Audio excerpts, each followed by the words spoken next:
Hola, ¿qué tal? ¿Cómo estás, Manolo? Hola, chido, bien. ¿Tú? Muy bien, muy bien. Qué bueno. Bueno, yo soy Carlos Arau, este es mi podcast. Carlos El Arau, así me hago llamar para este podcast y para toda mi vida ya. Es un apodo que me autopuse porque, ¿no? El Arau, ahí viene el Arau. Tú eres Manuel Grapain Saquelares, actor, director, guionista, maestro, ¿qué más? ¿Qué más? Plataformero en alguna época de mi vida. Carbonero también en alguna época de mi vida. Sí, Vendí carbón, carbonero. carbonero. Plataformero de Pemex. De Pemex, sí, También, allá en la de zona. Chavo. En la zona de Campeche, de los 18 a los 22, 21, 22 por ahí. Pues este es el primer programa oficial ya del nuevo podcast mío. He tenido ganas de hacer un podcast. Hice otro capítulo como ensayo con otro cuate. Y pues de ahí aprendí mucho, ¿no? Pero mi héroe es Joe Rogan y Sean Carroll y todos estos podcasteros muy padres, ¿no? Joe Rogan, que es el dios de Spotify, ¿no? Que le pagaron millones de dólares por cambiarse a Spotify. ¿No? Ahorita es como el más importante. Quiero ser el Joe Rogan mexicano.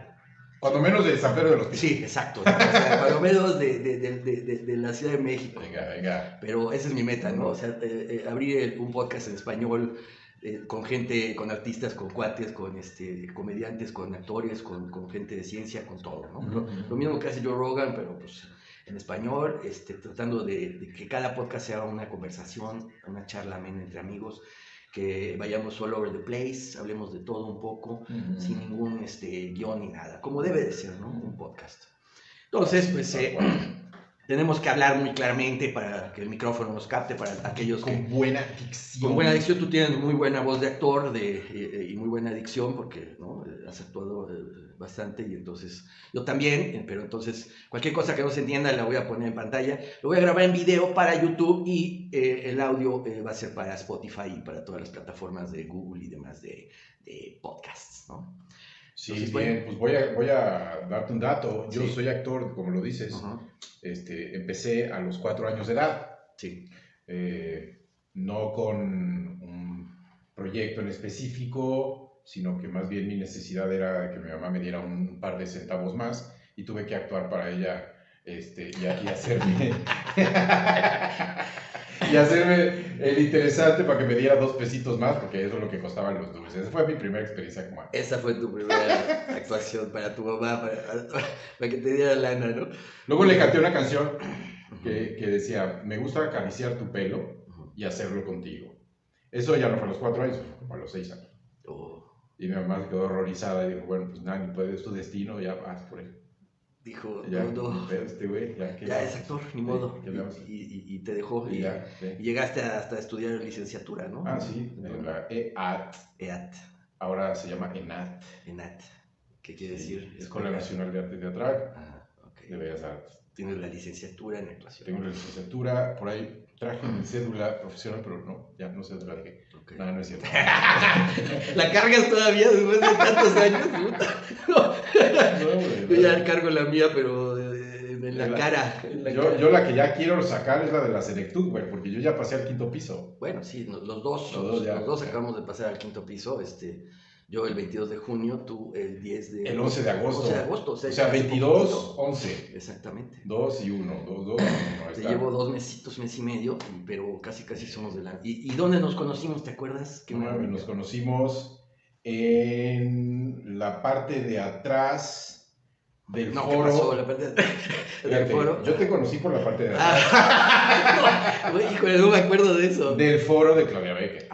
Claudia Becker. Aclarar eso, el foro de la parte de atrás. De hecho, tú tenías la chamba de director de casting, de videador, y te fuiste por alguna razón. ¿Por qué te fuiste? Me fui a filmar. El último profeta. El último profeta. Y yo Juan entré. Antonio de la Riva. Juan Antonio de la Riva. Ok, y yo entré y tú entraste porque en tu yo lugar. me iba 2 meses a filmar eso. Entonces Claudia me habló y me dijo, ¿quieres dirigir el casting? Yo dije, sí.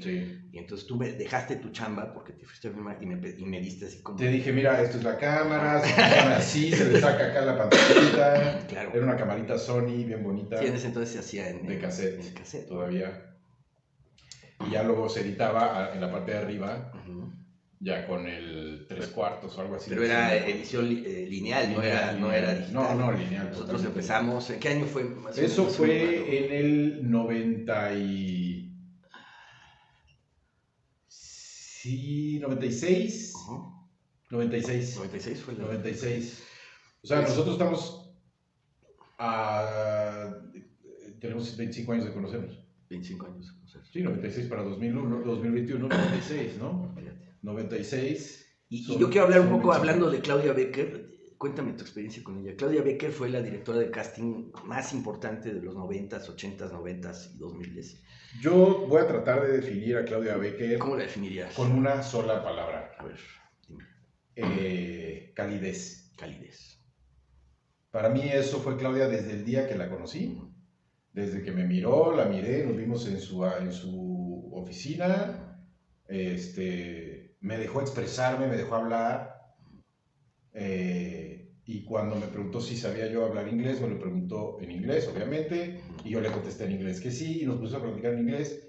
Yo, afortunadamente, venía llegando de un viaje largo en Estados Unidos, y entonces, pues, más o menos lo mascaba, ¿no? En esa época el inglés, y eso a ella le hizo, pues, como buena onda, y entonces me dijo, sí, está bien, vas a estar aquí, vamos a hacer unas fotos tuyas, ahorita te voy a presentar con Rayo, que es el director de casting, no sé qué tal, para que vayas empezando a trabajar con él como su asistente. Entonces yo empecé como asistente de Rayo. Ok.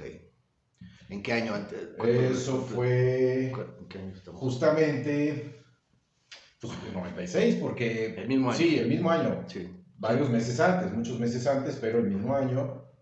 Porque cuando regresé yo fui, de lo primero que hice cuando regresé de ese viaje largo, que fue un par de años, fui a ver a Emilio Carballido, mi mentor de ese momento. Sí. Él te presentó con... Y entonces me dijo, ¿qué vamos a hacer contigo? Vienes regresando, ya te desconectaste de todo el mundo, eso no se hace. Pues sí, pero yo me tenía que ir a ver qué onda, ¿no? Y entonces me dicen, bueno, a ver, te voy a pasar 2 teléfonos. Uno de Guillermo del Toro y otro de alguien, no me acuerdo quién. Vamos a poner aquí, entre tanto, un ambientito musical. Ya. Y entonces... Guillermo del Toro. Guillermo del Toro. Le hablo a Guillermo del Toro. Sí. Y le digo, señor, estoy a sus órdenes, a su disposición. Perdón. Estoy a sus órdenes, a su disposición. Quiero trabajar con usted, yo soy actor. Me dice, mira, yo directamente no escojo a todos. Para eso hay una agencia de casting. Entonces lo que voy a hacer es pasarte un número y dile que hablas de mi parte y de parte de Emilio. Ok. Perfecto. Entonces, ese número era de Claudia Becker. Le hablaste, Claudia. Y le hablé, le dije, ahora quiero una cita con usted porque pues, estoy hablando de parte del maestro Emilio y de Guillermo, no sé qué del Toro. Bueno, vete, tráete las fotos que tengas. Y yo llevaba unas fotos neta rechafas que me habían hecho por ahí. Entonces, por eso te digo que cuando nos conocimos, me dijo, vamos, te presento con Rayo para que te haga unas tomas, ¿no? Te presentes a cuadro, des tu nombre, tal, para que ya te tengamos ahí. Bueno. Y aparte, pues para que empieces a chambear con él como su asistente, ¿no? Gracias. Y entonces, güey, lo único que yo puedo tener por Claudia es gratitud. Sí. A partir de la calidez que ella siempre tuvo para conmigo. No mames, un tono de voz. Para los que no sepan, Claudia Becker ya falleció. Ya no está con nosotros, así es. Así, y fue nuestra gran maestra, fue nuestra gran mentora y los dos le debemos muchas lecciones de vida con ella. Muchas lecciones de todo, desde empezar a dirigir. Yo iba a casting con Claudia Becker y a los primeros castings que fui y no entendía cómo era el casting, ¿no? Como cualquier otro actor neófito. Claro, igual me pasó. Y hasta que ella me dejó hacer casting por primera vez, en Acapulco Hit, una serie que también me quedé como actor. Yo había hecho casting para Acapulco Hit y luego me volví director de casting cuando tú te saliste de Acapulco Hit. Entonces dije, ya entendí el otro lado de la cámara, el otro lado de la dirección, ¿no? Sí. Y entonces me autohice mi casting de Acapulco Hit y me quedé en el personaje. Sí. Entonces a Claudia le debemos eso, ¿no? Ese entrenamiento de dirigir 100 castings al día mínimo, de comerciales obviamente más, y de cine y de todo. Ella hacía mucho cine, ella era la única que hacía cine. Y no era un proyecto al día, eran varios proyectos al día. Y entonces dirigir de 100 a 300 actores al día decirles qué hacer y todo, te hacen director porque te hacen director, ¿entiendes? Cada actor te da... Ahí fue donde yo entendí que si te quieres quedar en un casting, o si quieres tener altas probabilidades de quedarte en un casting, tienes que ser un actor que escuche las indicaciones de escuchar. Porque si eres de esos actores que te están hablando y tú ya estás empezando a hacer aquí tu diálogo interno, tu motivación, tu bla, bla, bla, buscarle, entonces ya no escuchaste realmente lo que quiere el direct, y cuando vas y haces tu performance, pues es algo totalmente lejano a lo que hiciste. Bueno, ahí fue donde yo lo entendí, porque yo antes pues nomás iba a hacer casting, pero nunca había estado atrás de la cámara en ese sentido. Ya luego me encargaron otro proyecto muy bueno, muy importante, que, o sea, me convertí en scouter, director de casting, porque yo iba a pueblitos a scoutear a personajes tipo. Claro, el scouting casting, que es buscar personajes tipo. Vas, buscas lugares, y en esos lugares generas el casting para que el director ya vea dónde, o sea, los lugares más o menos que son los aproximados. Sí, jalar para la peli, a los personajes que rellenan la película con y ahí, personajes tipo. Entonces hacerles el casting in situ, on set, podríamos decir también. Entonces estuvo chingón esa experiencia y digo, está padre viajar, trabajar y además acercarte a la gente, porque pues tú te acercas a un ser humano, como no son actores, entonces como que tratas de entender un poquito más cómo habla para ver cómo le vas a indicar y así, ¿no? Entonces todo eso, ahora que soy profesor, sí, me sirve un chingo, porque trato de entender cómo hablarle a cada uno de ellos y que me entiendan todos. Y por eso yo creo que también te volviste profesor, ¿no? Como que... Sí, claro. Eso fue una cosa llevó a la evolución directa, ¿no? Uh-huh. Muy obvia. Uh-huh. Ahora, fíjate que el rollo de profesor es más bien desde que mi abuela materna nos llevaba a su trabajo, que ella era profesora. Entonces ahí andábamos Miguel y yo echando desmadre por todo el salón. Miguel, tu hermano. Sí, Miguel, mi carnal. Y entonces, pero yo me fascinaba de ver a mi abuelita dando clases, ¿no? Me encantaba eso.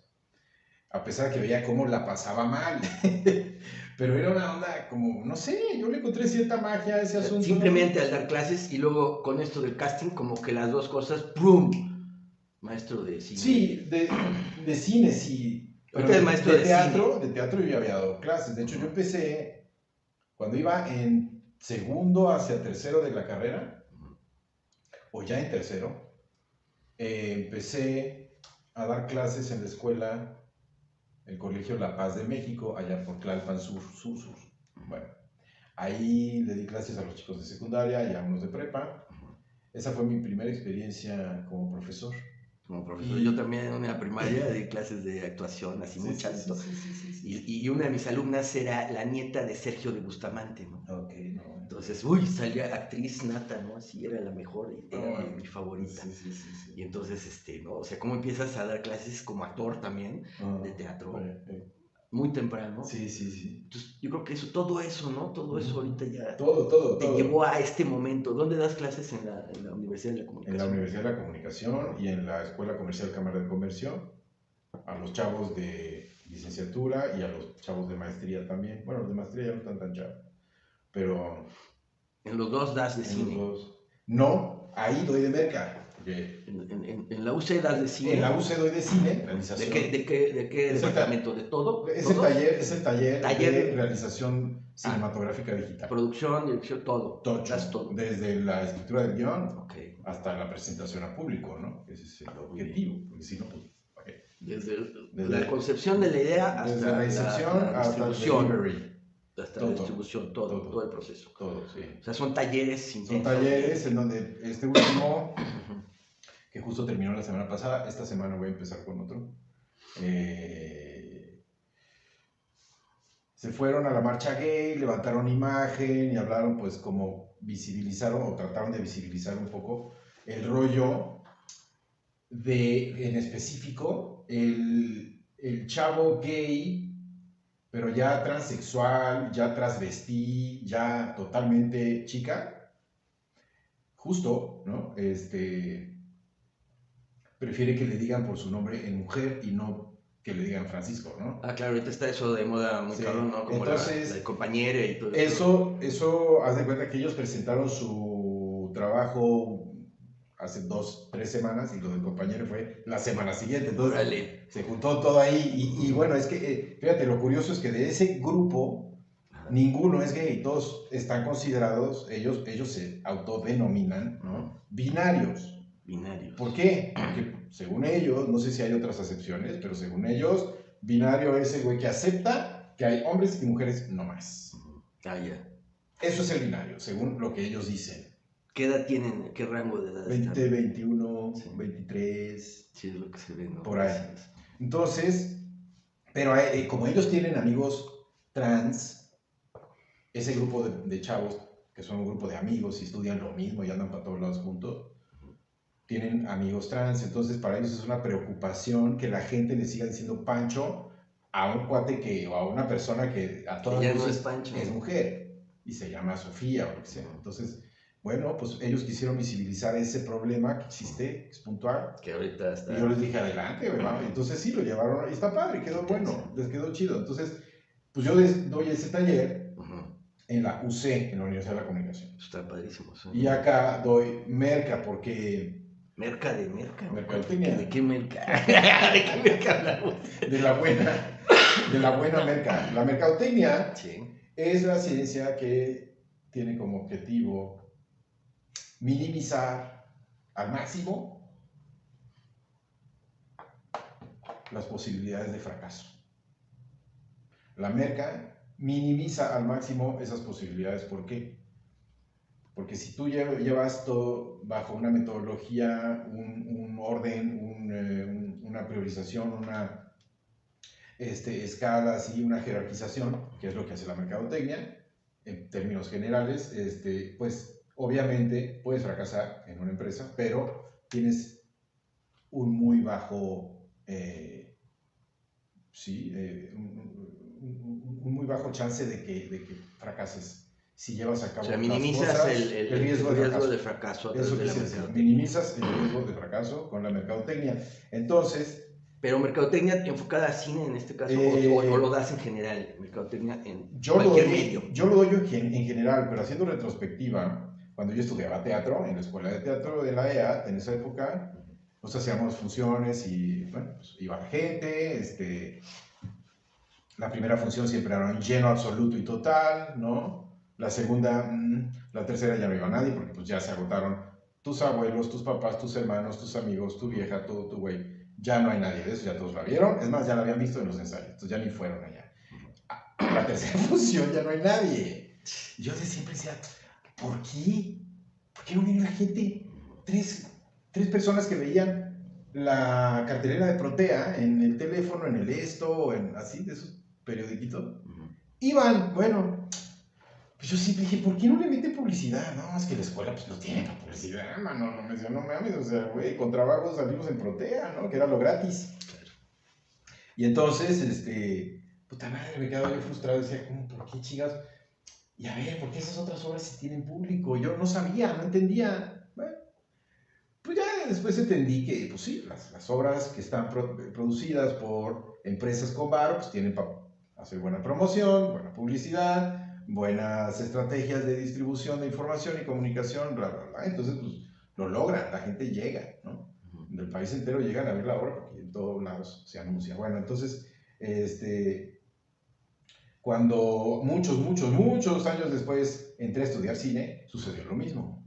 Presentábamos, yo ya hacía cine como asistente de producción, como asistente de dirección. Como actor. Siempre ha sido todo, ¿no? Como actor también, desde mucho antes. Siempre he mezclado. Sí, yo también, sí. Siempre, pues, sí. Gracias, pues, a Claudia me abrió las puertas. Exacto. Del cine. Otra vez regresando a Claudia, sí, ¿no? Sí. Ella como que nos abrió el mundo, no solo del casting, sino de la dirección de actores, de ser director. Por eso yo... Fue la escuelita. Lo único que tengo para ella es gratitud. Yo tengo amor y... Bueno, obvio. La gratitud es una forma del amor, ¿no? Sí, no, yo tengo lo que le sigue. Claro. por Claudia, porque sí, la considero, después de ¿no? cualquier casting que hago en cine o en comerciales o lo que sea, siempre me acuerdo de Claudia, ¿no? Digo, ¿qué haría Claudia Becker en este caso? Y hago eso, y me sale bien. Siempre ha sido mi gran maestra. Entonces, tenemos eso en común, porque tenemos mucho en común tú y yo, de que, por ejemplo, a ti te recomendó Carballido, y a mí me recomendó Hugo Argüelles, ¿no? Entonces, Emilio Carballido y Hugo Argüelles eran los máximos, las vacas sagradas. Se amaban y se odiaban. Esa es otra historia. Pero eran las vacas sagradas de México. Entonces, tú estuviste bajo Emilio y yo bajo Hugo. Yo bajo el paraguas. Pero sin estar, no como ustedes piensan, sino como alumnos, porque también, así como Claudia, Emilio Carballido y Hugo Argüelles fueron los grandes maestros de teatro, de dramaturgia, de directores, de todo, ¿no? Entonces tuvimos la gran fortuna de tener esas coincidencias. Y las coincidencias siguen, ¿no? A los 25 años, porque somos dos actores en el medio, que igual que miles que hay, y que van teniendo una trayectoria poco. Ahí la suya cada quien. La suya cada quien. Y después de 25 años, recordar y revivir todo esto y acordarse. Yo siempre me acuerdo de Claudia, por eso quiero dedicarle este primer podcast, se lo dedico a Claudia Becker, qué curioso, la maestra. Teníamos 25 años, por supuesto, se la dedicamos a ella. Nosotros teníamos 25 años de eso que sucedió hace 25 años. Por eso ahorita tenemos 50, güey. Y se juntan las matemáticas son implacables. Las matemáticas son absolutas y totalmente, absolutamente. La conocimos a los 19 años, tenemos 50. El ciclo se cierra. Este podcast es para dedicado a Claudia Becker, nuestra bueno, y para Carballido también, que tampoco. Y para Hugo Argüelles. Y para todos nuestros maestros, ¿no? Sí. Pero Claudia Becker Claudia es. ¿Por qué? Porque además ahí en su foro fue que tú y yo nos conocimos. En ese foro. Eso nos une, Claudia nos une. Nos une, sí. Entonces, saludos, Claudia. Saludcita por, claro. Te amo. Saludcita. Pues qué padre, entonces estamos en eso, ¿no? Pero fíjate cómo empezamos con las plataformas, güey. A ver. Porque estábamos hablando de Claudia, tal, y la calidez y todo este show. A ver, síguele. Antes yo de estar con Claudia ya había dado clases de teatro en la escuela en la prepa. Luego, durante las vacaciones, yo por fortuna conté con la recomendación de una persona que era muy, muy amiga de un secretario general allá en una de las secciones que atiende la sonda de Campeche, o sea, que perfora o que repara pozos o que hace ciertos procesos en plataformas petroleras que ya eran fijas al suelo, ¿no? Sí. Y salían hasta más allá de la superficie. Anteriormente a eso eran las barcazas, que eran barcos que se hacían pozos de petróleo, ¿no? Pero era muy, muy difícil de penetrar. En cambio, estas ya estaban fijas. Bueno, ahí, güey, yo estuve yendo toda la carrera. Toda la carrera. Entonces, cuando yo iba y subía, porque así se le llama subir a la plataforma, estás en el puerto y lo que haces es tomar un helicóptero y subes a nivel de plataforma y ahí te quedas 15 días, ¿no? Entonces, cuando yo salía de descanso, trabajábamos 12 horas y 12 horas descansábamos. 12 horas de trabajo, 12 horas de... Entonces yo me iba a bañar, salía, cenaba y me iba a escribir. Al helipuerto, que era el lugar más alto de la plataforma, lejos de la zona de trabajo. Entonces, en la zona habitacional era la parte más alta. Entonces, yo ahí me iba a escribir. y yo ya estaba estudiando teatro. Entonces, me preguntaban, ¿tú qué haces? No, pues yo soy estudiante de teatro. Y dice, no, ¿qué pedo? ¿Qué chingados estás ahí en la plataforma? No, pues vengo a ganarme una lana en verano, en diciembre, la madre. Le daba un poco a mi jefa y ya me quedaba con otro poco, ¿no? Entonces, y era muy buena. O sea, yo con la lana que ganaba en 2 meses o 3 meses de las vacaciones, güey. Puta, o sea, neta, con eso pagaba los gastos de 6 meses, güey, acá en México. Porque en la escuela de teatro, pues es una escuela que prácticamente te sale gratis, ¿no? No sé si ahorita, pero en esa época así era. Salía gratis. Pues, pagaba 50 varos por el examen de admisión y 120 por no sé qué trámite, y por el año entero creo que te cobraban 250 pesos. Eso era una cosa nada, ¿no?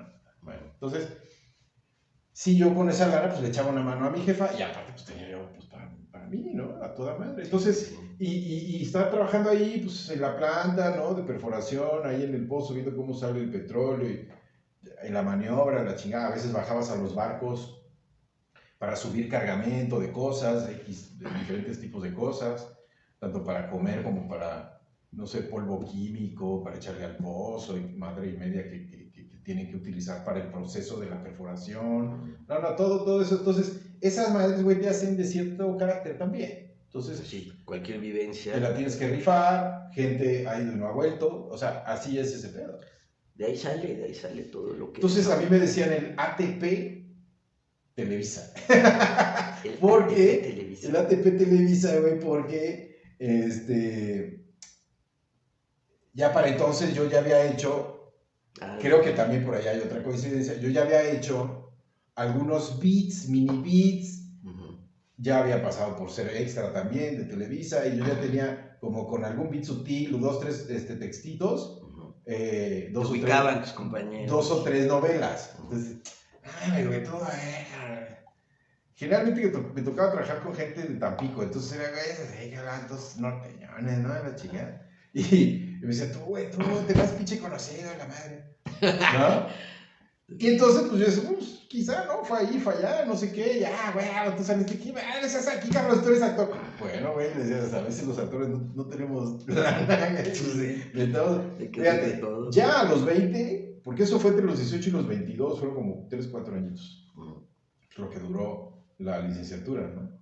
Ya a esas alturas yo ya estaba consciente de que de actor así nomás, sin palanca, sin sobrinos, sin padrinos, sin alguitas, sin esto, sin aquello, o sin bajarte los chones, estaba muy heavy, neta, porque ya, pues, ya había pasado como 2 años de que yo estaba ya haciendo cosas acá, pero pues yo regresaba y iba. Qué bien. Entonces yo me ponía a escribir textos. Ahí en las plataformas. Así me subía, así, al helipuerto, y ahí, no mames, güey. Esa es la inmensidad del universo. ¿Por qué?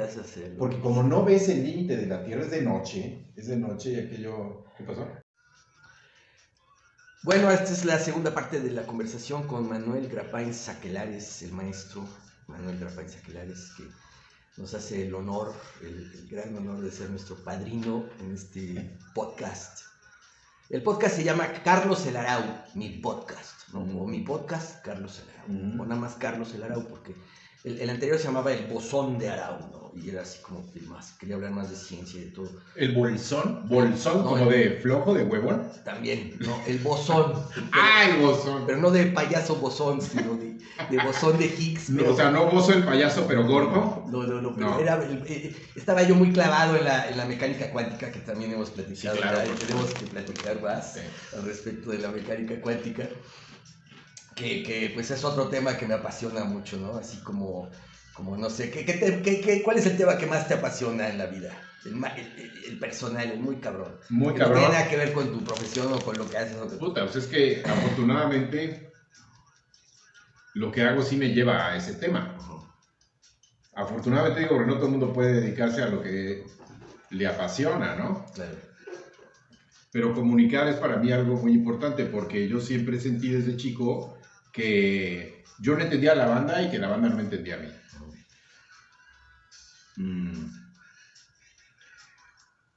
Conceptos como el sentido común eran muy difíciles para mí de entender de chavito. Entonces yo decía, pero ¿cómo? A ver, si yo tengo mi forma de pensar, o sea, me enredaba mucho, ¿no? Pero ya después descubrí que realmente nosotros hacemos con el lenguaje lo que se nos da la chingada gana, hacemos con él lo que sea. Le damos en la madre y lo recomponemos y vuelve a surgir y bla, bla, el lenguaje. Y con ello las lenguas, ¿no? Con ello las lenguas, pero ser acertado y ser asertivo para comunicar algo es para mí la base de la evolución que de cierta forma podríamos llegar nosotros a tener como raza. Si no logramos eso, vamos a valer verga como raza y nos vamos a destruir o a destrozar o a acabar mucho antes de lo que podríamos, ¿no? Ser acertado. Ser asertivo y acertar. Ser acertado y asertivo. Acertado y asertivo. Ambas cosas. Ambos Uno conceptos. es asertivo, es que acierta. Y acertado es que también acierta, o sea, son dos... Desde mi perspectiva, desde mi, digamos, marco teórico, ser acertado es dar en el blanco, contestar correctamente. Y ser asertivo es dar en el blanco, contestar correctamente de la mejor forma posible. Con la mejor actitud. A lo mejor forma, la asertividad, ¿sí? Forma. Sí, sí, entonces, sí. La forma es lo asertivo, el fondo es lo acertado. Okay. Y si no logramos compaginar esas dos, digamos, características de la comunicación... Son una sutileza, pero son las dos juntas, porque si no... Si en una no hay otra, si en otra no hay una, y si no, no hay ninguna, y es un desmadre. Entonces yo creo que en la medida que nosotros podamos lograr eso, vamos a dar el paso al siguiente homo, no sé qué mierda, no lo sé, sepa la chingada, pero algo más que la mamada que somos en este momento. Entonces para mí esa es la pasión, esa idea me mueve y hacia allá va el tema de doctorado que estoy por meter a solicitud ahí al CIMBESTAB. Ya vas para tu doctorado. Ya voy para el doctorado. ¿En qué? En asertividad en la comunicación para la educación y didáctica, digamos, porque ahí en el CIMBESTAB hay un programa que es el doctorado en educación. Entonces, yo lo que quiero es generar, crear, desarrollar un algoritmo que me lleve a integrar un software o una aplicación para que tú puedas aprender a ser acertado y asertivo. ¿Con qué? Con lo que escribes y con lo que dices. Entonces, esa madre te va a ayudar a pensar mejor y a expresarte mejor, a comunicarte de la mejor manera, dependiendo o según el entorno, las circunstancias, la situación en la que estás y de quién estás rodeado. En ese momento, entonces, ya generaste un vínculo con tu aplicación, para entonces, y necesitas una respuesta, pum, pum, pum, ok, lo voy a manejar así, a nivel verbal, a nivel comunicación, pero incluso podría eso desarrollarse a nivel del lenguaje corporal. Entonces, esto te enseña, digamos, este software que quiero desarrollar, o esta aplicación, te va a enseñar a argumentar de mejor manera, a pensar de mejor manera, por ende, y a exigirle al software cada vez más de él. Entonces, el software va a estar diseñado para improve itself, para estarse mejorando constantemente y por ende tú te mejoras también constantemente y cada vez le haces preguntas al software más inteligentes. Y si tú le haces cada vez preguntas al software más inteligentes, tú estás haciendo que el software se desarrolle porque necesita el güey contestarte. Una especie de inteligencia artificial tipo Tesla que cada error que comete algún conductor o algo se sube a la red y entonces se vuelve comunicación compartida, ¿no? Para mí es un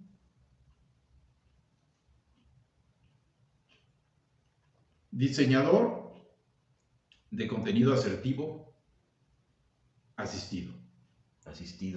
Diseño de contenido asertivo asistido. Para mí es eso, porque te asiste una máquina. Que tiene todas las posibilidades para que puedas resolver cualquier troubleshooting, ¿no? ¿Cómo me expreso en este momento? ¿O cómo me expresaría si escenario A, escenario B, escenario C? Y le pones todos los escenarios. O sea, tú, el ser humano,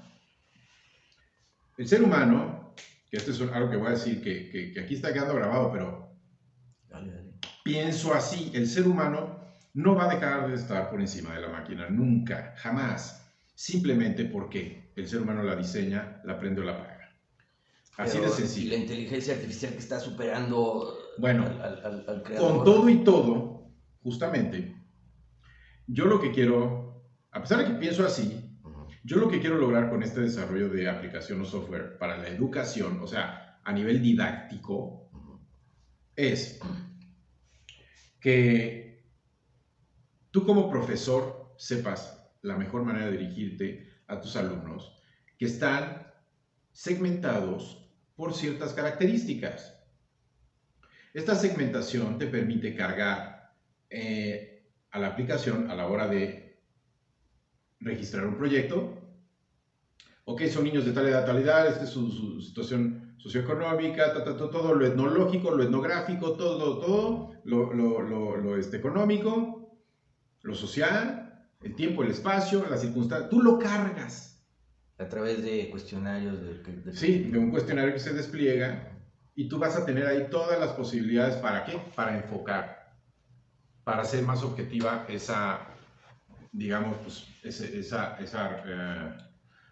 ese desarrollo de contenido.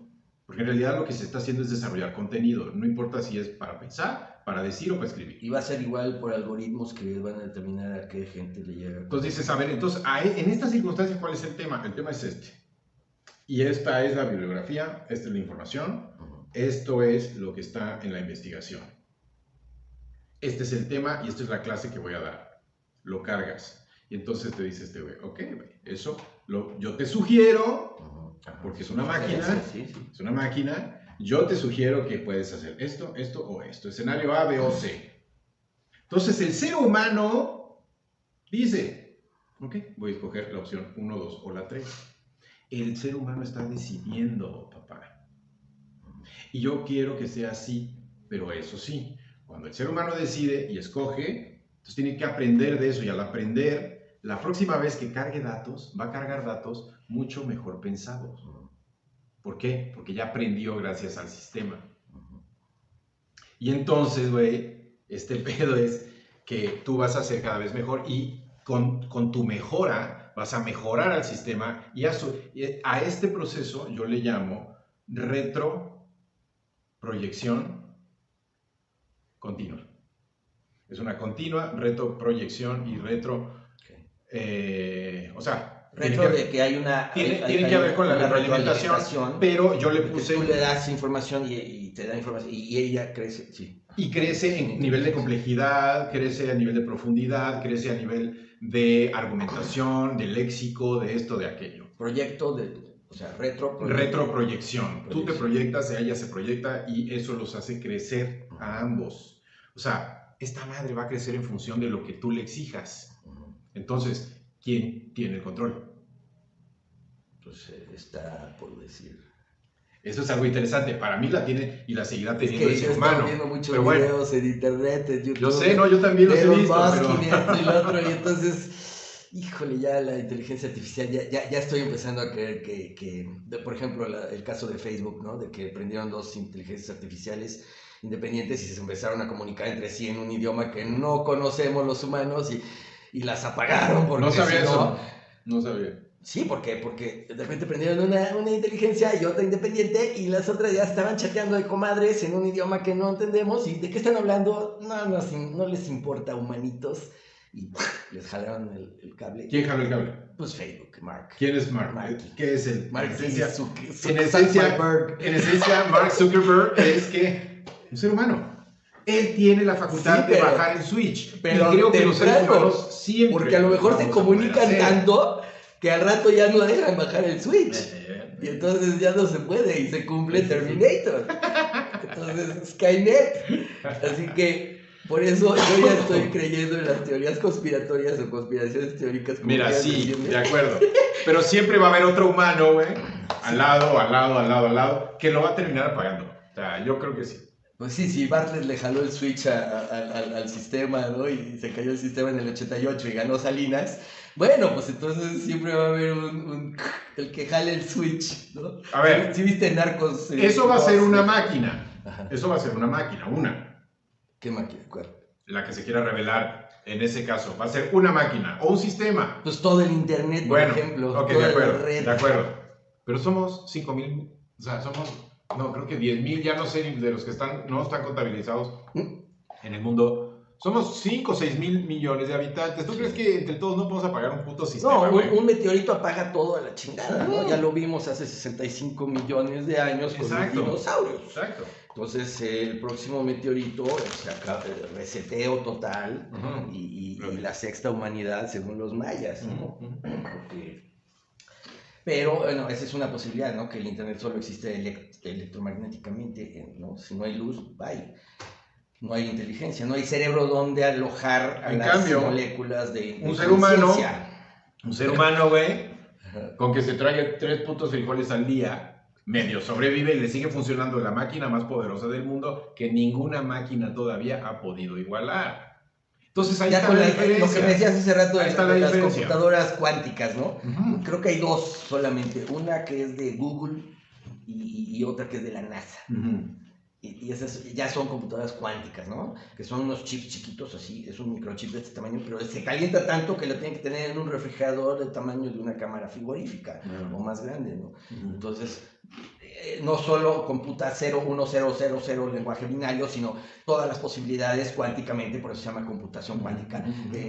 La superposición de 0 y 1 al mismo tiempo, como de 0, 0, 0, 1, se va esféricamente. Ya es que ya abarca es no solo esférico. 0, 1 lenguaje binario apagado o prendido, sino todas las posibilidades Mira, de ceros y unos habidas y por haber. Y es 360 a la millonésima, porque sí, tienes que es esférico, generar toda la esfera. Es pensamiento esférico, ¿no? Exactamente. Hay tres tipos de pensamiento, ¿no? El lineal, voy de aquí para allá. El circular, bueno, si no puedo ir por aquí, pues le doy la vuelta, ¿no? Y ya empiezas a pensar circularmente.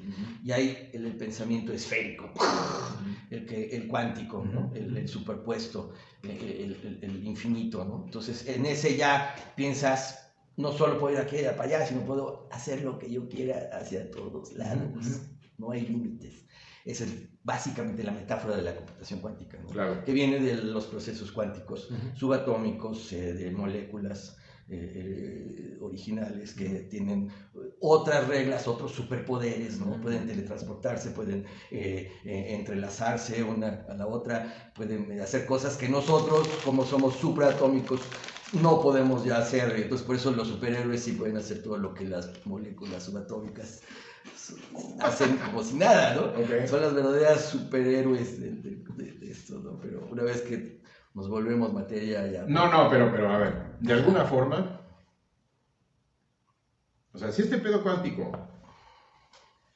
lo visualiza uno como una expansión, yo creo que también lo podríamos visualizar como una disminución hacia una implosión hacia la esencia del es rollo que cuántico. Es fractal, ¿no? O sea, el fractal, lo que sucede a nivel milimésimo, de repente se replica y viceversa. O sea, el patrón fractal se va hacia adentro, hacia afuera, y sin perder sus cualidades de igualdad con su patrón más grande, ¿no? Entonces, por ahí va la onda. O sea, entonces, ¿quiere esto decir, desde mi perspectiva, que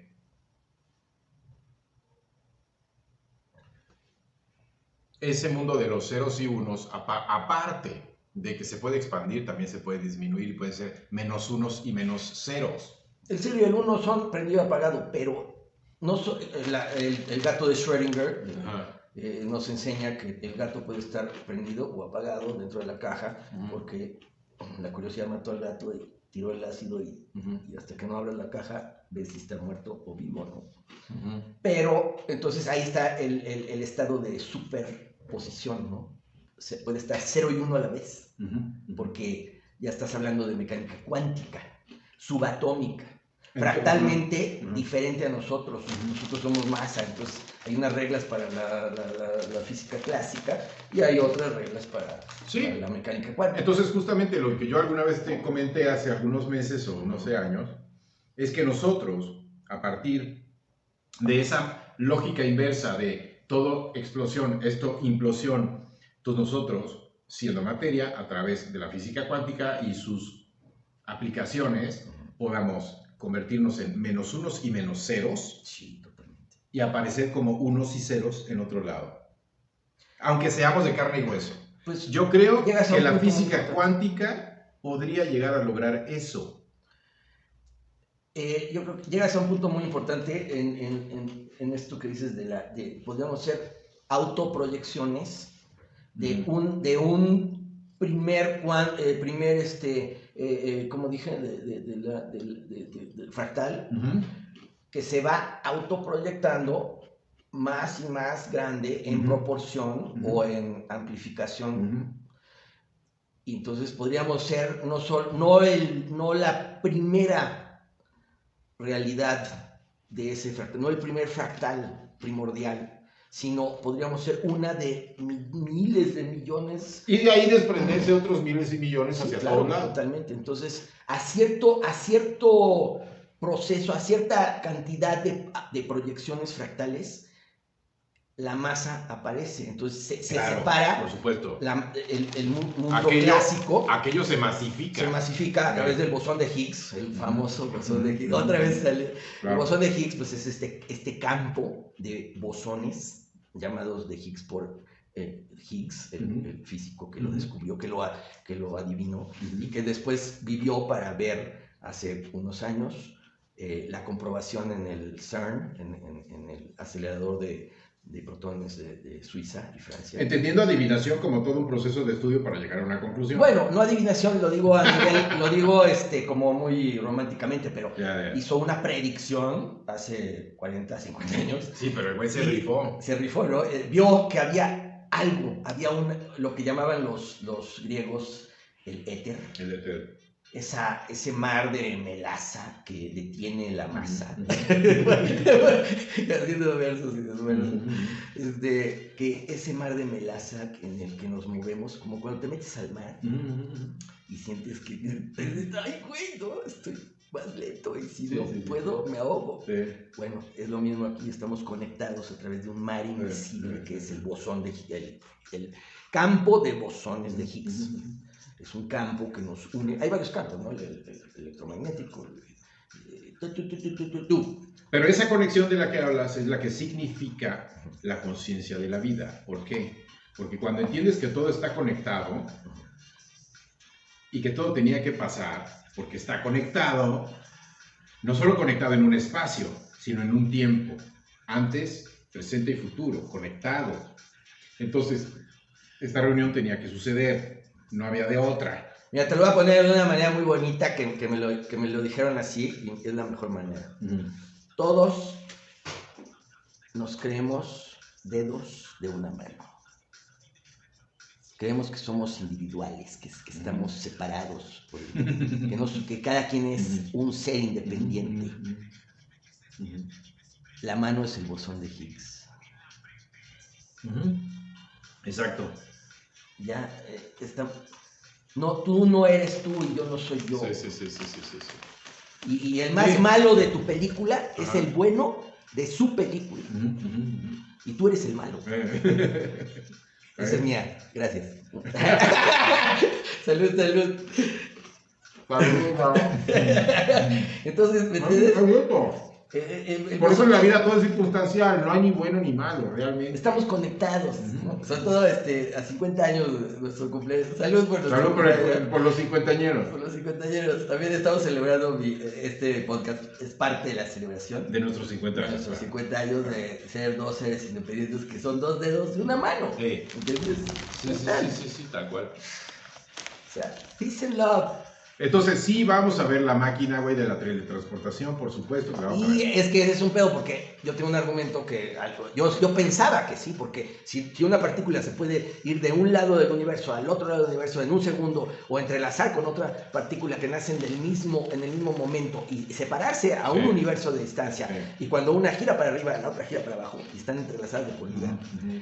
¿Por qué es eso? Porque es la explicación lógica de que si esta va para acá, esta va para acá. Entonces puedes saber, entrelazamiento cuántico quiere decir, es una predicción absoluta de si esta va para acá, pues entonces quiere decir que esta va para acá, porque salieron del mismo instante en direcciones opuestas. ¿No? A toda acción corresponde una reacción. Pero ahí hay un detalle, güey. Que a la izquierda no está sucediendo lo mismo que a la derecha. Pero la partícula reacciona a toda acción, hay otra reacción. Pero cada una, güey, cada una en su peculiaridad. Se acabó. Muy bien. Seguimos en la parte 3, intermedio, tercera llamada. Continuamos. 1, 2, 3. Ahí estamos ya coordinados, ahora sí. Bueno, esta es la tercera parte de la conversación entre Manolo y yo. Ahora cambiamos de lugar para darle aire. Y estamos bien clavados en la mecánica cuántica y la relación entre los fractales, ¿no? Las diferentes realidades. Yo creo que de ahí vienen las realidades, de ahí vienen las dimensiones famosas, ¿no?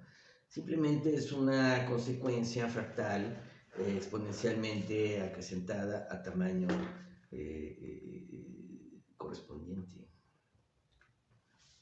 ¿Tú qué opinas? ¿Por qué la mecánica cuántica está tan separada de la física clásica? Porque si la mecánica cuántica es esférica y la física cuántica es simplemente X, Y lineal y luego un Z para generar un volumen, eso es una cosa, ese es un nivel. Lo mucho es circular. Otro digamos, nivel es que sea X, Y, Z y 360 grados hacia cualquier número de posibilidades o dimensiones puedas pensar. O sea, rebasa el entorno del X, Y, Z, se va a lo esférico y eso es casi el X, Y y Z desarrollan eso una es bragueta. Omnidireccional.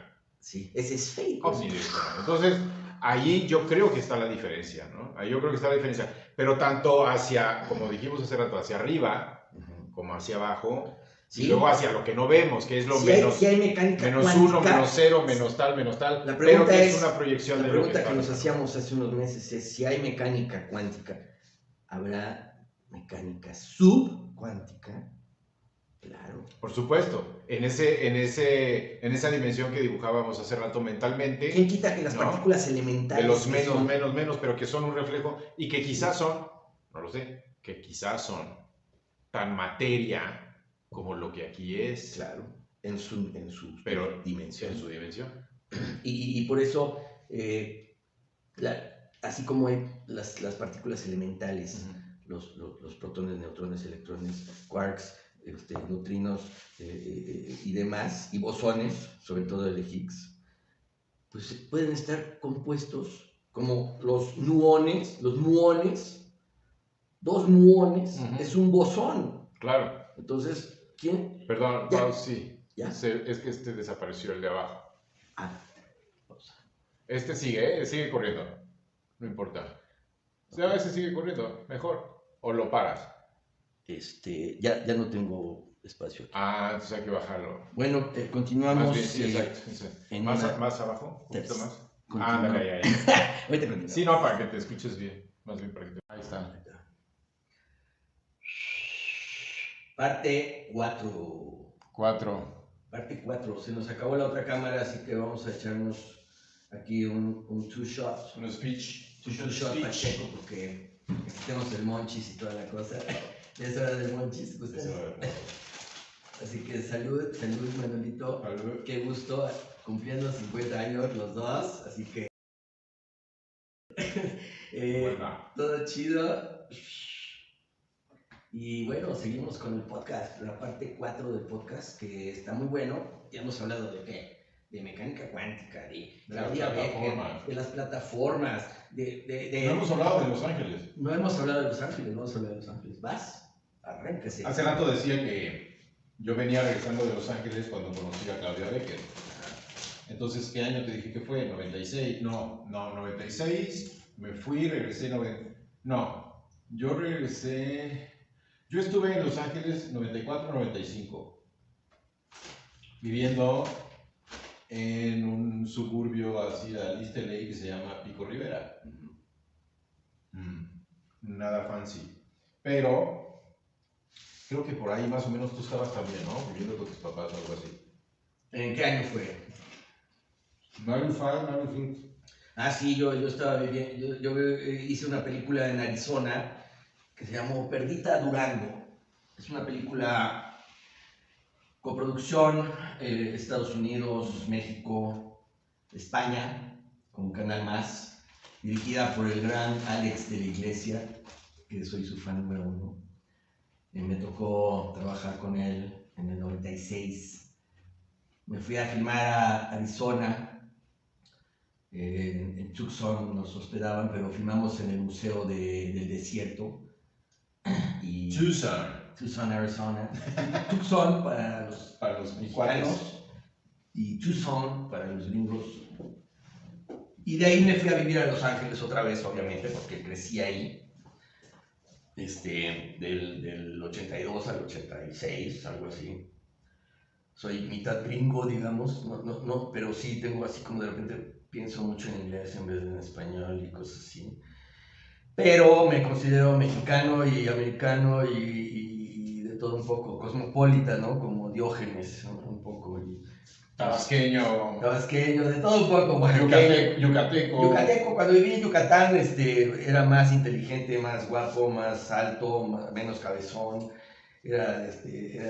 Pero me encanta Yucatán, o sea, he vivido en toda la península, en Tulum y en Playa del Carmen, en Mérida y en Chichulub y en Chocholá y en Chuchuchuco de la Chuchulada y así en todo. Y en busca de los chuchulucos. Siempre, en busca de los chuchulucos.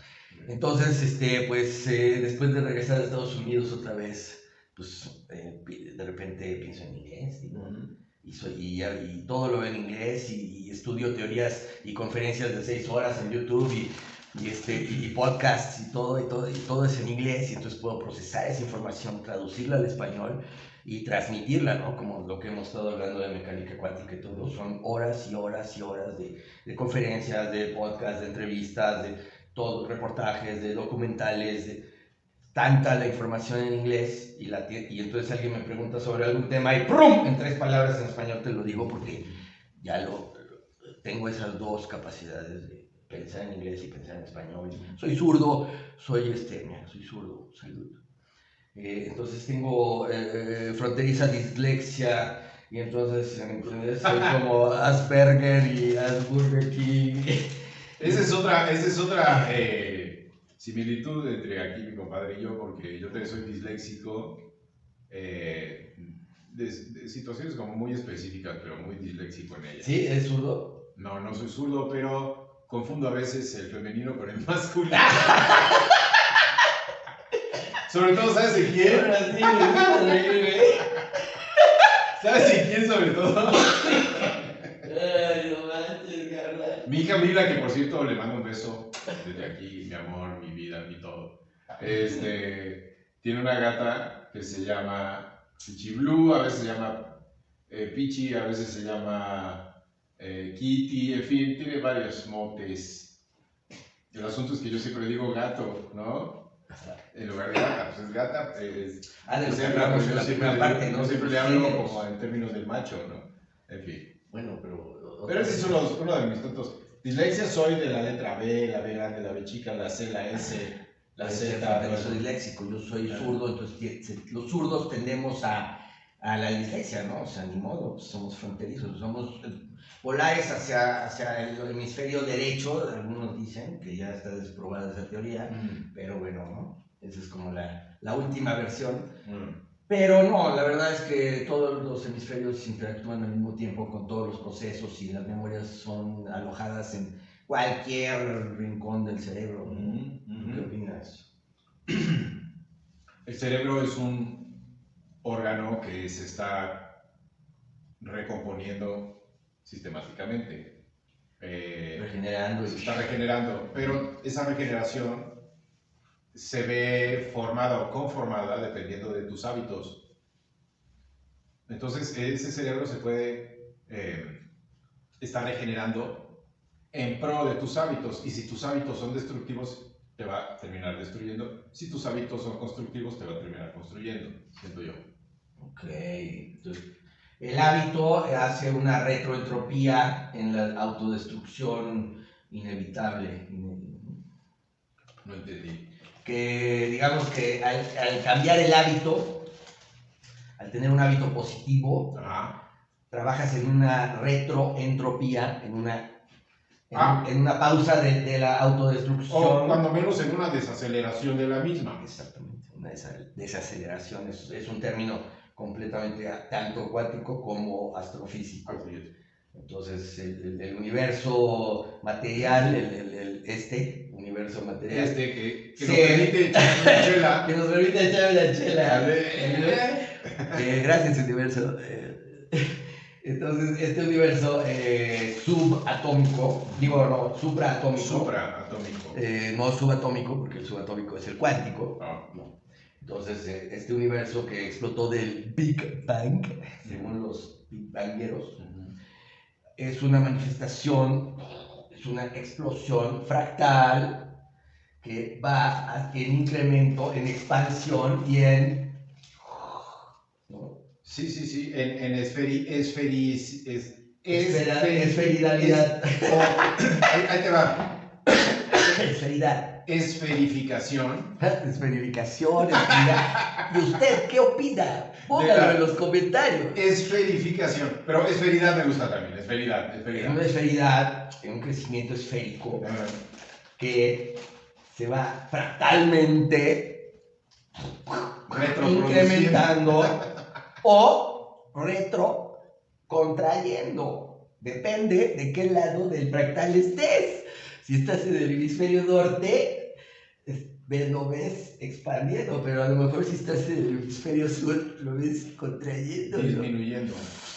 Contrayendo, disminuyendo. ¿Usted qué opina? Póngalo en los comentarios. Entonces, es ese mismo. Es como cuando jalas la cadena en el hemisferio norte, que el agua se va en contra del reloj, y cuando la jalas del otro lado, pues lo ves desde el otro lado, entonces se ve como parece con el reloj, ¿no? Y dices, ay cabrón, ¿no? Y hay una zona en la frontera del Ecuador donde hacen el experimento de que el agua se va para allá de un lado y el agua se va para acá del otro, ¿no? Entonces es cierto, o sea, ya hay experimentos científicos, a lo mejor de que me creí la teoría conspiratoria, pero no creo que pues, la entropía y la expansión, la expansión del universo, la inflación pues, de la materia tiene que ser en espiral o en fractal o en Fibonacci. Bueno, es giratoria, digamos, ¿no? Y a partir de ese giro avanza gracias al giro. Sí, gracias a la entropía. A la segunda ley de Newton. Entonces estábamos diciendo que este efecto al cual nos referíamos hace rato retrasaba o, ¿cómo dijimos? Retraía. Tú dijiste que ese era un término. Contraía. Contraer. No, pero decíamos otro. Ahorita en el video lo vamos a ver cuando se repita. Pero que era una desaceleración. Exacto. La desaceleración es que de la entropía ya no hay más para allá, así que se va haciendo, mientras más dispersión, retroentropía. Se va haciendo retroentropía. Okay. Se van haciendo lo que se llama el multiverso, los diferentes universos, que son retroentropías que permiten la vida humana, como ustedes y nosotros. Lo podemos constatar. Que son sistemas que van en contra de la entropía y se organizan para sobrevivir la entropía mayor y ser retroentrópicos y empezar a pensar juntos, empezar a tener conciencia colectiva hasta que se vuelven un solo ser como el universo, cada universo. Entonces son fenómenos de retroentropía dentro de la gran entropía, así lo veo yo. Ahora, dentro de este proceso que describes, creo que también puede estar la reversalidad. ¿Por qué? Porque cuando la entropía va, la retroentropía viene. Sí, entonces, claro, hay un constante choque de ondas, y ese es el conflicto humano. Eso es manifestado hasta el conflicto humano. Claro. Ahí se manifiesta, ¿no?, lo que el ser humano tiene por esencia, que es el conflicto. Si no, no sería humano, si no sería animal. Si nosotros no tuviéramos conciencia del conflicto, entonces no seríamos humanos, seríamos otra cosa. Muy respetable la cosa, pero otra cosa. Gracias a que tenemos conciencia del conflicto, el cual tenemos que resolver, entonces gracias a eso somos humanos. Salud, compadre. Salud. Y ahora, un breve intermedio. Un breve intermezzo. Ahí está, mira. 1, 2, 3, dice ahí 4, 5. Grabando, se graba. 3, como te decía en Televisa, ¿te acuerdas cómo te decía en Televisa? 3, 2. Exacto. Entras. No, en el 2 no, decían 5, 4, 3. El 2 y el 1 no lo decían. No lo decían. Por si se metía en el pinche audio de que el actor era 1. ¿No? Entonces tenían prohibido decir el 2 y el 1. Decían hasta el 3 y te mimaban el... Sí. Pero esas técnicas de Televisa es porque tenían que hacer... Bueno, yo estoy en Televisa desde... ¡Qué puta madre! 30 años. A los 20 años me salí porque... por una demanda que tuve, ya sabes, ¿no? Por un desmadre. Ajá. Pero también Televisa me enseñó muchísimo. O sea, entré a una telenovela en el 91, se llamaba Atrapada, con Christian Bach, Héctor Bonilla, Guillermo Capetillo del Malo y un gran elenco, Margarita Graña. Okay. Y yo era mi primera novela, producida por el señor telenovela, Ernesto Alonso, escrita por Carmen Daniels, que era amiga de mi papá, y cuando me operaron me recibió en su casa y viví con ellos. Me escribió el papel, el sordo mudo del pueblo, que sabe quién es el asesino, que es Guillermo Capetillo, pero como es sordo mudo, Cuco no puede hablar, y entonces todo lo trata de mimar y nadie le entiende, ¿no? Pero entonces ese era mi personaje, ¿no? Mi primer personaje en televisión. O sea, y me fue de maravilla, ¿no? Trabajar con Héctor y con Cristian y con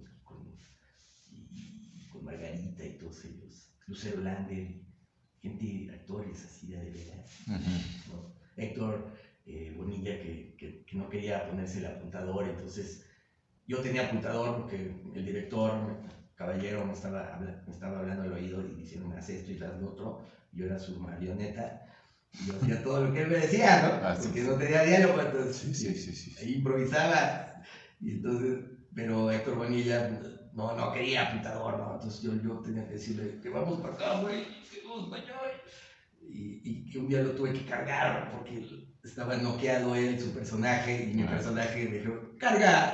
A Héctor Bonilla. Ok, y él me ayudaba así con su pie desmayado, pero me ayudaba. Y yo, ay, no mames, tengo que cargar a Héctor Bonilla por una colina.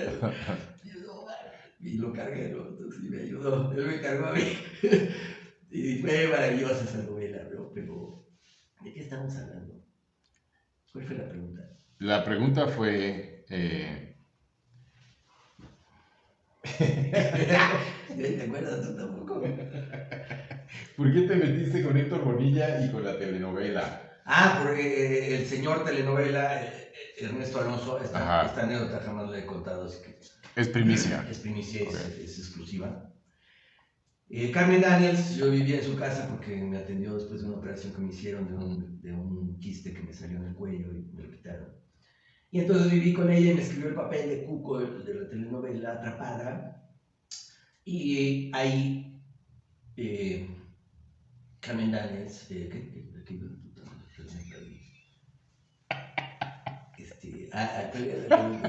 porque siempre me voy a... Esa es la fractalidad, ¿eh? Ahí cuando empiezas a repetirte y terminas en esa carrera de caracol. Es una historia que era una primicia y que no habías contado nunca. Sí, Ernesto Alonso. Ernesto Alonso. ¿Cómo conocí a Ernesto Alonso? Carmen Daniel, la escritora de Atrapada, me llevó a Televisa. Nos encontramos en el edificio de productores, en un pasillo. Carmen se encontró con Ernesto y conmigo de acompañante. Yo no era nadie, era un chavito de 18 años y 19, no sé. Y él me presentó Ernesto Carlos. Y Carmen le dijo a Ernesto, él va a hacer a Cuco. Y entonces Ernesto me vio, así como me vio, me echó el buen visto. ¿Quién sabe qué estaba pensando? Pero dijo, me parece bien. Y fuimos a comer los tres a un restaurante cerca de San Ángel y nos la pasamos poca madre. Y así entré a Televisa. Mira, justo, es que mencionaste a Televisa hace rato y dijiste, ¿cómo entré a Televisa? Y por eso contaste esto. Exactamente, eso es de otra descripción. Entonces, es que... ¿Cómo entré yo a Televisa? ¿Cómo entraste tú a Televisa? Mira, cuando yo llegué de Veracruz, que es de donde realmente soy, yo siempre he dicho que uno es de donde vive sus primeras, ¿no? Pues un poco tus primeras experiencias de vida, tus primeras experiencias académicas, tus primeros amigos, tus primeros, yo creo que de ahí eres. Yo nací aquí en Azcapotzalco. Yo soy azcapolcelca, azcapolteca, azcapolteca, azcapolteca, Azcapotzalco, ya no sé ni cómo se dice, la verdad. Azcapotzalco. Okay. Azcapotzalco. Originario de Azcapotzalco. Porque allí estaba el hospital de Pemex de esa época, a donde podían venir, ¿no? A tener sus partos las personas que trabajaban en Pemex, mis papás trabajaban en Pemex, y entonces yo nací aquí. A los 2-3 días ya nos fuimos a Veracruz, que es donde ellos vivían. Wow. Entonces tú creciste en... Yo crecí en Veracruz hasta los 16, 17 años. Jarocho, Digamos que muchas de las primeras experiencias de mi vida en diferentes términos, niveles, situaciones, las viví en Veracruz. Pues yo soy de allá, de un pueblo que se llama Agua Dulce. Agua Dulce, que está abajo de... Agua Dulce. Sí, está... Luego... Está muy cerquita de un pueblo que se llama Nanchital y otro pueblo que se llama La Venta.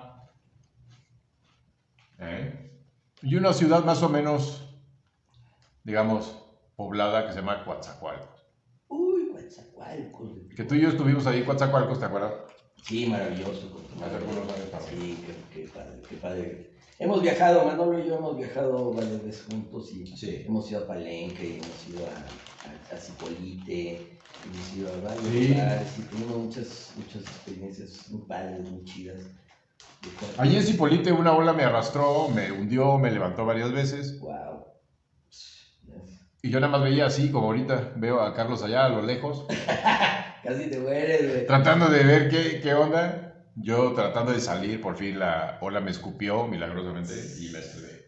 ¿Sabes que en ese caso que estás diciendo, lo mejor que hay que hacer es salir por abajo y salir por otro lado? Porque lo que pasa es que las rocas en Zipolite, como es mar abierto, crean remolinos que jalan. Entonces, si tú quieres salir del remolino por afuera, por arriba, no puedes. No. Entonces, mejor que te jale un poquito, te sales por otro lado y ya sales donde no haya rocas. Pues ahorita no dejan nadar frente a las rocas. Y hay todo un sistema de guardacostas encabezados por gente como el Águila y varios más, que son guardacostas, que son salvavidas. Hay una asociación y todo, y han evitado miles de muertes en Zipolite y en mares abiertos por eso, ¿no? Entonces, pero en Zipolite quiere decir playa de los muertos, ¿no? Yo lo sé. Así que es un... No, yo pensé, dije, bueno, mi hermano, mi mamá, ok, ¿no? O sea, sí pensé que ahí iba a quedar el asunto. Estaba pensando yo eso cuando una ola me dio otra vez en la espalda, me estrelló contra el suelo del mar y me sacó, revolcándome a la orilla. Y fue cuando ya tú viniste para acá y ya me ayudaste a salir de la orilla del mar. Vamos a acabar Salud, carnal, por eso, gracias. Sí, por favor.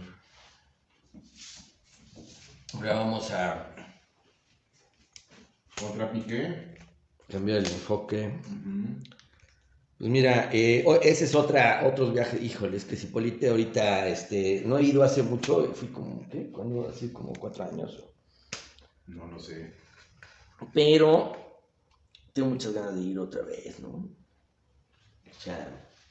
Amerita, ¿cómo no? Salud. ¿En qué estábamos, por favor?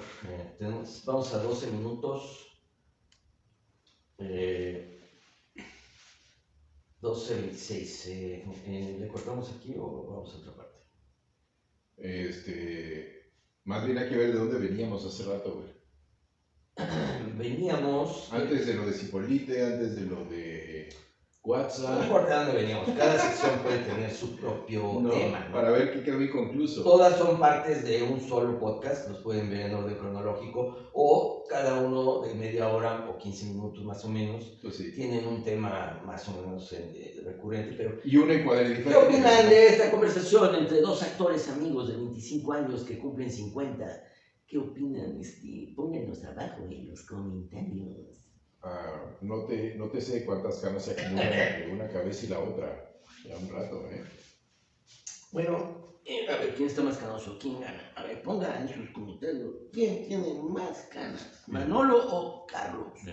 Ahí está. Ahí está. Por favor, díganos. Nos importa un dedo, pero... Ay, bueno, pues hemos platicado de cosas muy interesantes, muy padres. ¿Qué falta? ¿Qué necesitamos?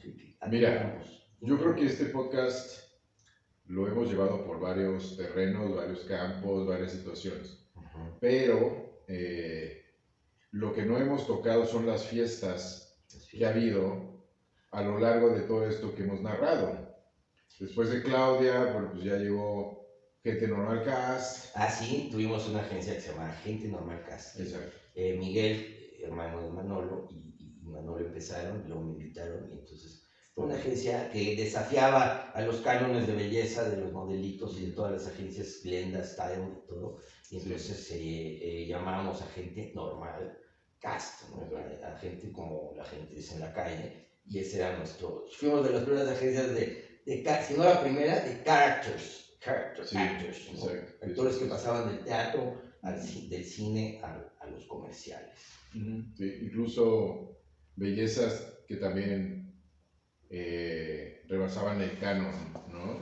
Llegamos a tener realmente gente muy interesante, no solo por lo que proyectaba desde fuera, sino desde dentro.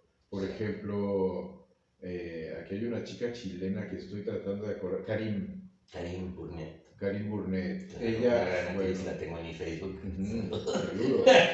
Karim, ¿no? Solo por mencionar, ¿no? Un caso, pero así, bueno. Gran actriz. No, bueno, ¿sabes también quién estuvo ahí en esa agencia?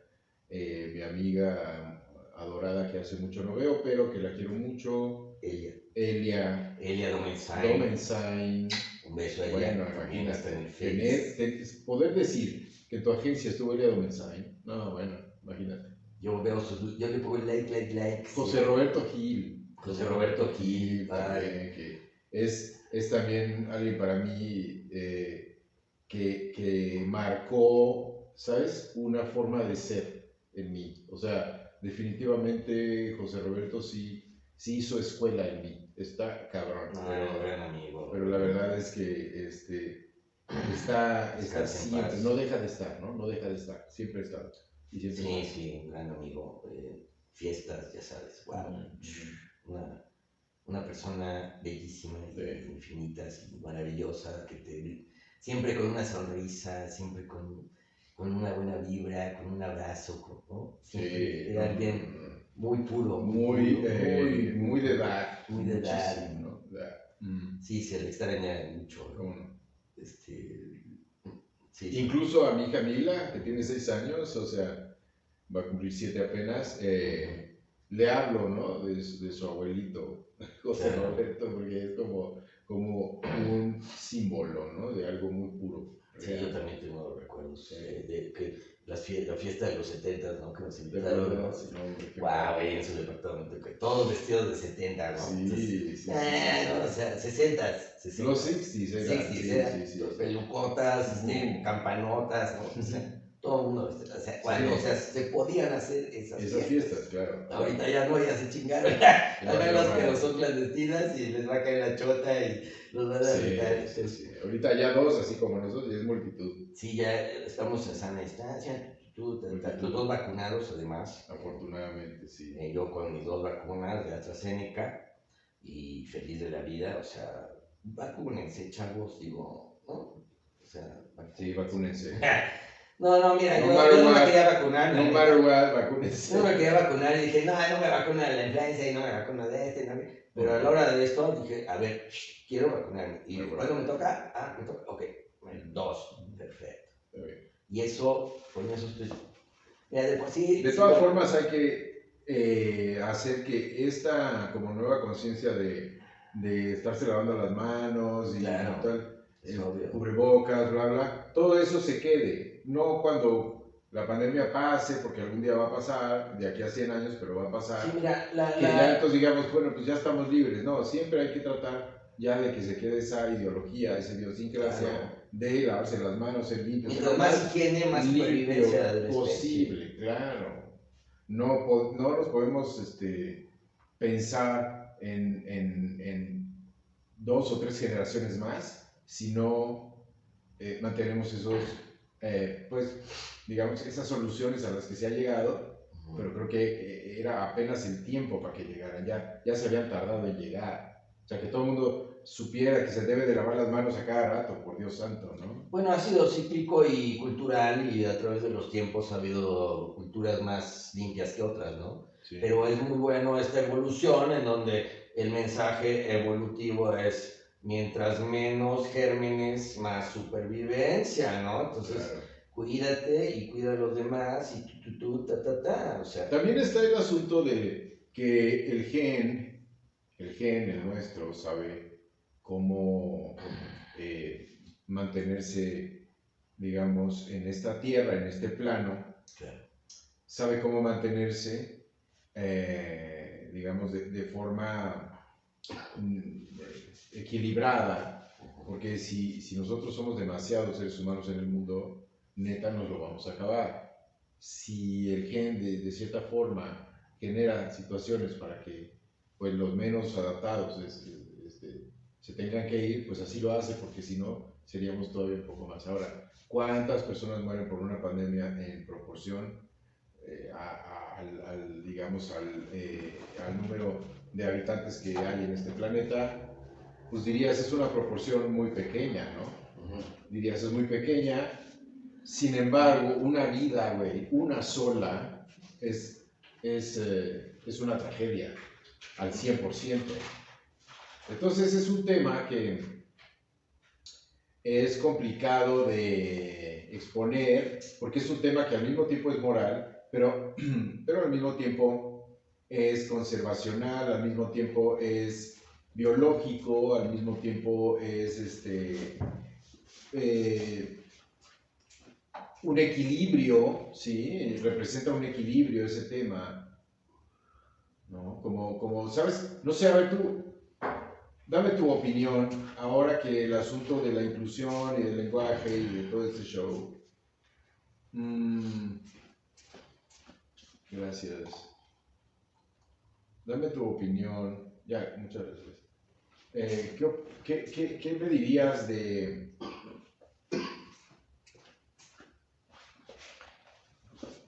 ¿Qué me dirías tú de... Es que había algo muy específico y ya se me está yendo, pero estábamos hablando de la inclusión. Lo que quiero que ahora toquemos es el tema de la inclusión, sí, y del lenguaje incluyente y de... A ver, hay una controversia ahorita muy cabronamente, que una chavita salió diciendo, no me digan compañera ni compañero, sino compañere, y entonces, de ahí vino toda una serie de memes y pero eso lo trajo a la luz pública, y entonces esa inclusión de cómo te llaman o qué, usted o todos de hombre, y compañeros y compañeras y compañeres, entonces ahora qué hay que decir, o sea, ese es un tipo de inclusión, ¿no? La lingüística, ¿no? Entonces, yo creo que esto se puede analizar desde diferentes miradas. Una de ellas es la que responde a las necesidades de un lenguaje y otra responde a las necesidades de un reconocimiento social. Entonces son 2 niveles distintos. Y yo creo que lo que debiera suceder es que esos niveles distintos fueran objeto de estudio. Ambos niveles, no o uno u otro. Ahora, en la justa medida que representa respetar lo que ha llevado cientos de miles de años en desarrollarse, ¿no? Que es la conciencia, eso lo decíamos en un clip pasado, creo que en el primer clip, la conciencia de que nosotros somos seres humanos. Y por ahí estábamos hablando un poquito de eso, la conciencia de que nosotros sobrevivimos a partir de las historias, la conciencia de que si nos agrupamos somos más fuertes, porque nuestra forma de supervivencia es mucho más, digamos, difícil que la de otros seres vivos, animales, ¿no? Entonces, bueno, a partir de todo eso, nosotros tenemos la conciencia de que hay personas que son capaces de fecundar y hay personas que son capaces de parir. Y eso es todo lo que hay. No hay personas capaces de parir que también fecunden, o no hay personas capaces solo de fecundar que paran también. Pero eso es a nivel biológico, a nivel reproductivo. Exactamente. Pero ahora, el otro nivel es el social. Exacto, el social, ¿no te parece más un estado más que biológico, reproductivo, un estado de conciencia suprabiológica, digamos, sí, ¿no? Sí, por ponerle un adjetivo. Totalmente de acuerdo. Sin embargo, también creo que es importante tomar en cuenta el aspecto de la administración social. La administración social necesita saber cuántos varones, hombres, fecundadores existen en el mundo y cuántas féminas, hembras, mujeres que son capaces de parir existen en el mundo. Eso son más que los fecundadores. Ok, y fíjate, gracias a que sabemos quién nace hombre o quién nace mujer. Ahora, eso es un nivel de ser. De ser biológico. Es un nivel de ser. Luego existe el otro nivel, sin embargo, la narrativa que ahorita se está manejando, desde mi percepción, lo vamos a exponer aquí a la opinión de todo el mundo, bienvenida a esa opinión, pero yo tengo que decir que esa concepción de pensar en que podemos ser otra cosa y no hombres, o otra cosa y no mujeres, no está siendo suficientemente asertiva esa forma. Hace rato hablábamos de lo asertivo, ¿sí? Esa forma no es lo suficientemente asertiva como para hacerse entender en un entorno, digamos, donde la biología es tu base. La base al final de todos es la biología. Aquí estamos tú y yo gracias a un fenómeno biológico. Entonces, esa es la base que nos circunscribe. Más allá, si después tenemos que integrar el otro argumento en la sociedad, pues integrémoslo, pero sin negar que nuestra base es la biológica, claro, no la social. Es la que percibimos antes que cualquier otra cosa, cualquier inferior o cualquier otra cosa. La base de la idiosincrasia es biológica. Sí. Ahí está la frase. La base de la idiosincrasia es biológica. Claro. La base de la ideología es la cuántica. Es social.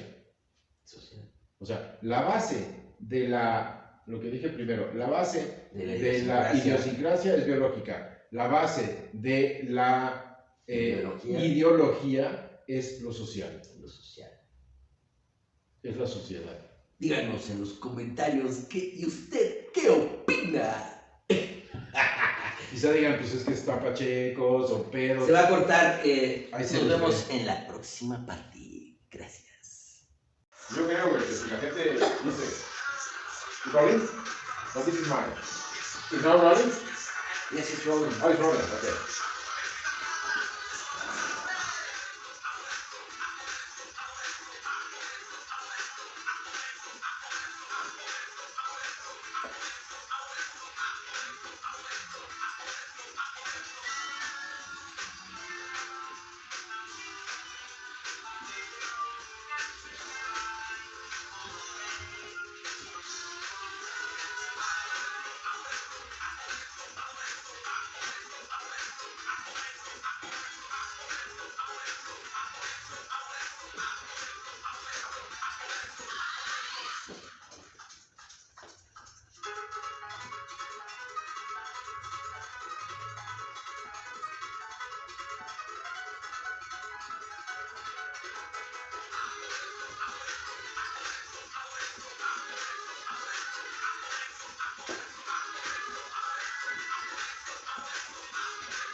Listo, señor. Muy bien. Ay, Así decía, güey. ¿no? Así decía Ay, güey. nuestra querida y hermosa Claudia Becker. Claudia Becker, Gracias. te dedicamos a mover el culo porque nos dijiste, a mover el culo, cabrones. A mover el culo, cabrones, a trabajar. Y eso nos hizo lo que somos ahora. Así que, mil gracias, Claudia. Te amo, te amamos. Te amamos, Claudia. Sandrita, Andrés, mil besos. Somos alumnos Es para y Claudia. somos todos. hijos de Claudia Becker. Homenaje a, con todo el amor y todo el cariño. Manolito, un placer. Manolito. Qué bueno que tuvimos este chance de convivir en podcast, en videocast y así, ¿no? Qué padre. Sí. Pues qué chido. Una otra rola para salir de aquí. Gracias por este podcast tan maravilloso. Qué chido saber de toda tu experiencia. Y qué padre platicar. Y esta es la primera parte, bueno, la quinta parte de la primera parte de varias suprapartes, si me entienden, ¿no? Que se irán agregando. Exacto, entonces va a haber una consecuencia. Temporada 1, 2, 3, 4, ya sabes. Netflix. Claudia, te amamos. Tú que estás ahí en el mundo cuántico, algún día nos volveremos a ver, ¿no? Y somos tus alumnos, somos tus hijos. Gracias, Claudia Becker. Te amamos. Manuel Rapáez Aquelares y Carlos El Arau. Gracias. ¿Eh? Gracias. Verdalles, no, Carlos Alberto Arau Verdalles, alias Carlos El Arau. Hermano. Y bueno, Hermano. pues es buen tiempo para terminar, así que muchísimas gracias. No, aquí, salud, gracias. Salud. Qué bueno. Aquí tienen su estudio para podcast, que quiera estar invitadísimo, digo, hay música y todo, ¿no? Hay chela y otras cosas. Entonces, por favor, réntenos o recomiéndenos o algo. El Pero espacio es suyo. el espacio está abierto, así que muchísimas gracias. Gracias a todos ustedes que han llegado hasta el final de esta serie. Y nos vemos en la que sigue y lo que sigue y lo que le sigue y whatever y wherever. Multiverse, baby. Así que muchísimas gracias. Nos vemos en la próxima. Claudia, gracias por decirnos a mover el culo, cabrones. Gracias. Bye.